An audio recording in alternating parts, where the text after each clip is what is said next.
이 대통령은 G7 정상회의라는 국가적 외교 대사에 앞서서 사적으로 집안의 대사도 치릅니다. 바로 내일 큰아들의 결혼식이 열리는 건데요. 현직 대통령 자녀의 결혼식, 저희가 기억하기로 노태우 전 대통령 이후에 처음이 아닌가 싶습니다.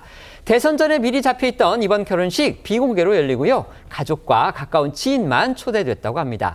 그런데 이 정치권에서 극소수의 인사들만 초청장을 받은 것으로 알려져서 여권 안팎에서는 정말 누가 이재명 대통령의 가장 가까운 핵심 인사냐, 이 면면이 확인될 기회라는 그런 얘기도 나온다고 합니다.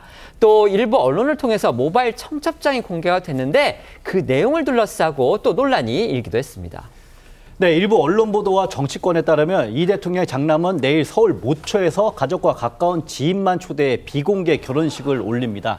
이 대통령 측은 장남의 결혼 소식을 일부 최측근에게만 알린 채 이 비공개로 준비한 것으로 전해지고 있는데요.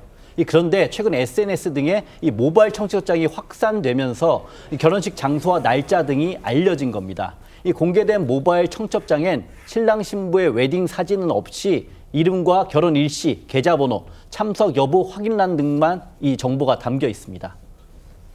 야권에서는 청첩장에 이 계좌번호, 그러니까 은행 계좌번호가 있었나 봅니다. 또 축의금의 간편 송금란, 이게 있었다고 합니다. 그런데 대개 모바일 청첩장 보신 분들 아시겠을 겁니다. 또 보내신 분들도 있을 텐데 당연하게 들어가 있는 부분이긴 하지만 어쨌든지 간에 대통령 아들의 결혼 청첩장에 이제 일부분이 들어가 있기 때문에 이걸 지금 문제 삼는 그런 얘기들도 나오고 있습니다. 네, 국민의힘 김기현 의원은요, 언론에 보도된 이 대통령 아들의 모바일 청첩장에는 아들 명의의 계좌번호가 기재되어 있고 누구나 축의금을 송금할 수 있는 상태라면서 설마 대통령이 청첩장을 발송을 하고 축의금을 안내하라고 시키지는 않았을 것으로 믿는다. 대통령실은 즉각 진상조사를 하고 가짜라면 신속히 시정조치를 하는 게 좋겠다라고 했습니다.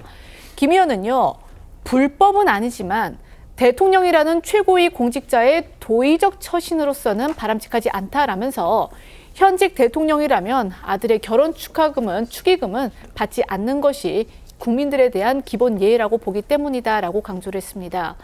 관련해 민주당 한 의원은요, 이 대통령이 사법연수원 동기 모임 단체 대화방에 청첩장을 올렸는데 이걸 누군가 퍼나르면서 확산을 한 것으로 안다라고 밝혔습니다. 논란을 의식한 듯 현재 모바일 청첩장은 비공개 모드로 전환됐습니다.